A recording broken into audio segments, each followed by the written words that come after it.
Hello, my name is Ruthie Gray, Vice President of Product Management here at Selerix. First off, I would like to say thank you to you, our valued partners and customers, for choosing Selerix to be your benefit solutions provider.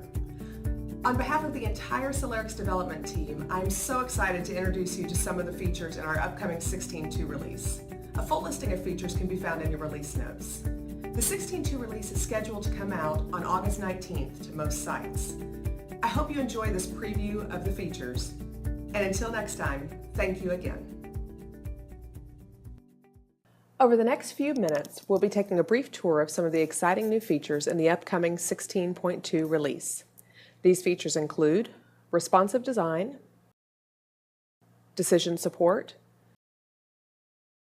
deliverable status emails, and editing employee information from the Demographics tab. Responsive design. Our first exciting feature has been over a year in the making. Our primary aim with this redesign was to make Ben Select more mobile-friendly.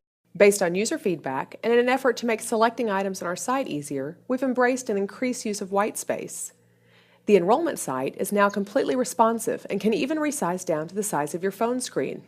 The text becomes narrower, there's no side scroll, and the menu has gone from being options across the screen to a collapsible hamburger icon. This clean visual theme is present throughout the entire enrollment experience. This feature is extremely useful in situations when employees may not have laptop or computer access, but do have their phone. The Ben Select site, when and where you need it. Our admin site is responsive to a minimum size. While we wouldn't expect that you're going to build a case on a cell phone, our admin site does resize and reposition the tiles to fit your screen better. This is true throughout the entire admin site experience.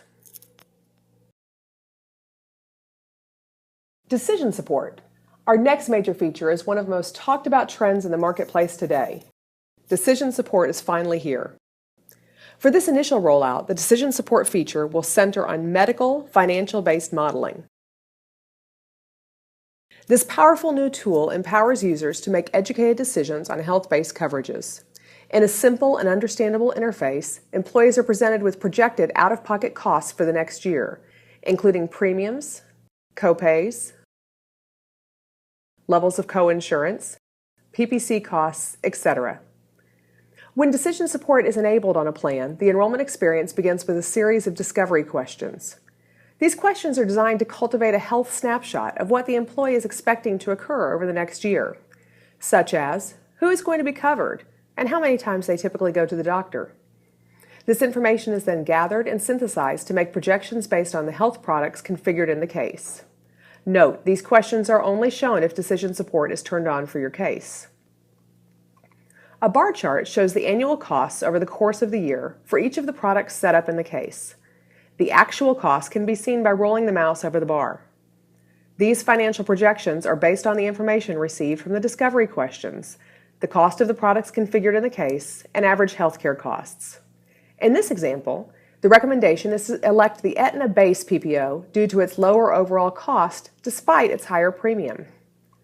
On the coverage selection screen, you can see the cost for the premiums alone. In this case, for my selection, it's $80 per pay period versus $48.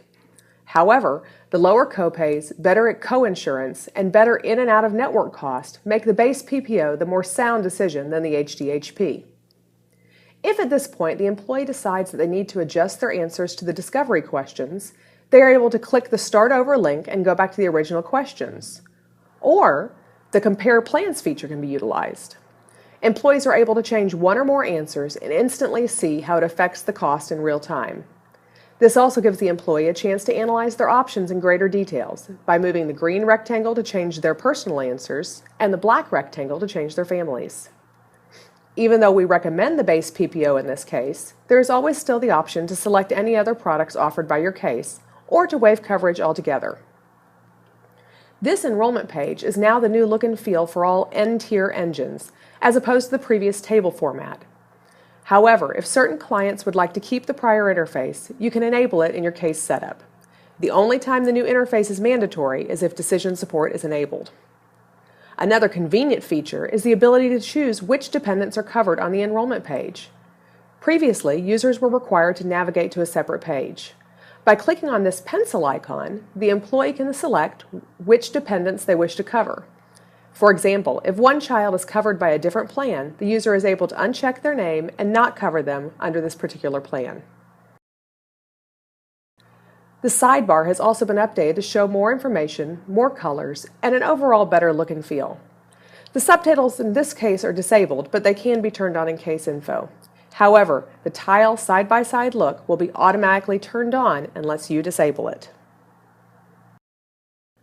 Deliverable status emails. One of the features we introduced about a year ago is the concept of deliverables. A deliverable is a tracking mechanism that is associated to either a file we're expecting to run or census imports we're expecting to come in. This concept is extremely valuable. Deliverables are set up to make sure a scheduled file successfully ran or that a scheduled census file was actually received. A number of clients have utilized deliverables over the course of the past year and have found them to be an invaluable administrative tool. To enhance this feature, our latest addition is the concept of deliverable status emails, meaning users can now receive emails that let you know if your deliverable failed. As the user who set up the deliverable, you're considered the owner and are automatically subscribed to this email service. However, if you aren't the user who needs the information, or if you want to subscribe someone else in your group, you can simply click on the star in the far right corner. The deliverable emails provide you with the name of the case, the deliverable that failed, owner information, the date it last successfully ran, and the status of the deliverable itself. This runs site-wide every night, so you will now have real-time information on whether or not your files and deliverables are executing successfully.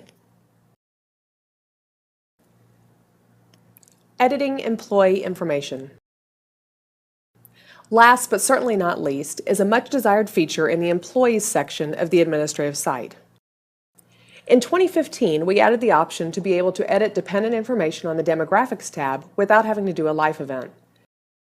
Now we've added the same option at the employee profile level.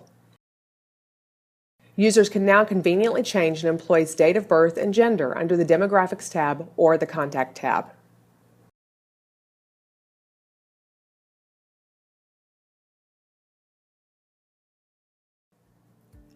We at Selerix are very excited to bring you the 16.2 release.